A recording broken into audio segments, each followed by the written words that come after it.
Auditrices et auditeurs, salut.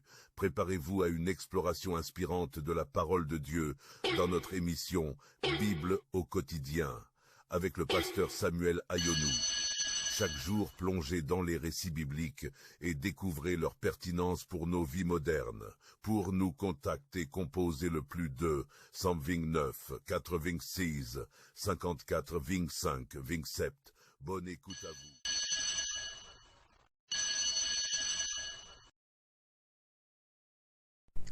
Bienvenue à Bible au quotidien. Lisons aujourd'hui Ésaïe chapitre 1, les versets 1 au 31e.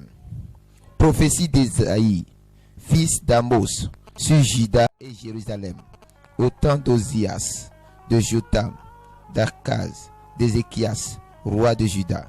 Cieux, écoutez, terre, prête l'oreille, car l'Éternel parle. J'ai nourri et élevé des enfants, mais ils se sont révoltés contre moi. Le bœuf connaît son possesseur, et l'âne la crèche de son maître. Israël ne connaît rien. Mon peuple n'a point d'intelligence. Malheur à la nation pécheresse, au peuple chargé d'iniquité, à la race des méchants, aux enfants corrompus. Ils ont abandonné l'Éternel, ils ont méprisé le Saint d'Israël, ils se sont retirés en arrière. Quel châtiment nouveau vous infligez quand vous multipliez vos révoltes? La tête entière est malade et tout le cœur est souffrant. De la plante du pied jusqu'à la tête, rien n'est en bon état. Ce ne sont que blessures, contusions et plaies vives qui n'ont été ni pensées, ni bandé, ni adouci par l'huile. Votre pays est dévasté. Vos villes sont consumées par le feu.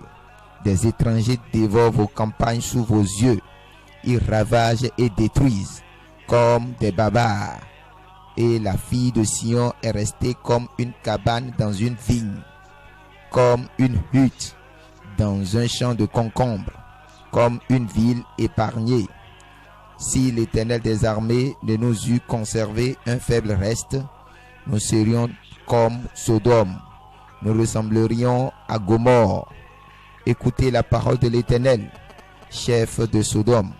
Prête l'oreille à la loi de notre Dieu, peuple de Gomorrhe. Qu'ai-je à faire de la multitude de vos sacrifices, dit l'Éternel. Je suis rassasié des holocaustes de béliers et de la graisse des veaux. Je ne prends point plaisir au sang des taureaux, des brebis et des boucs. Quand vous venez vous présenter devant moi, qui vous demande de souiller mes parvis, cessez d'apporter de vaines offrandes. J'ai en horreur l'encens, les nouvelles lunes, les sabbats et les assemblées. Je ne puis voir le crime s'associer aux solennités. Mon âme hait vos nouvelles lunes et vos fêtes.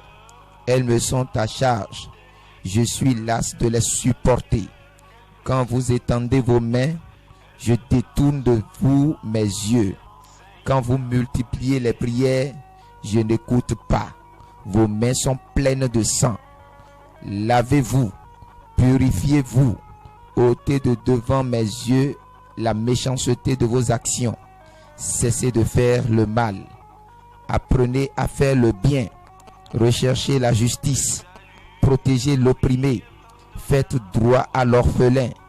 Défendez la veuve. Venez et plaidons, dit l'Éternel. Si vos péchés sont comme le cramoisi, ils deviendront blancs comme la neige. S'ils sont rouges comme la pourpre, ils deviendront comme la laine. Si vous avez de la bonne volonté et si vous êtes docile, vous mangerez les meilleures productions du pays. Mais si vous résistez et si vous êtes rebelle, vous serez dévorés par le glaive, car la bouche de l'Éternel a parlé. Quoi donc? La cité fidèle est devenue une prostituée. Elle était remplie d'équité. La justice y habitait. Et maintenant, il y a des assassins. Ton argent s'est changé en scorie. Ton vin a été coupé d'eau. Tes chefs sont rebelles et complices des voleurs. Tous aiment les présents et courent après les récompenses. Ils ne font pas droit à l'orphelin et la cause de la veuve ne vient pas jusqu'à eux. C'est pourquoi, voici ce que dit le Seigneur, l'Éternel des armées, le fort d'Israël. Ah, je tirerai satisfaction de mes adversaires et je me vengerai de mes ennemis. Je porterai ma main sur toi, je fondrai tes scories comme avec de la potasse et j'enlèverai toutes tes parcelles de plomb. Je rétablirai tes juges tels qu'ils étaient autrefois et tes conseillers tels qu'ils étaient au commencement. Après cela, on t'appellera ville de la justice, cité fidèle. Sion sera sauvé par la droiture et ceux qui s'y convertiront seront sauvés par la justice. Mais la ruine atteindra tous les rebelles et les pécheurs, et ceux qui abandonnent l'Éternel périront. On aura honte à cause des térébintes auxquelles vous prenez plaisir, et vous rougirez à cause des jardins dont vous faites vos délices, car vous serez comme un térébinthe au feuillage flétri, comme un jardin qui n'a pas d'eau.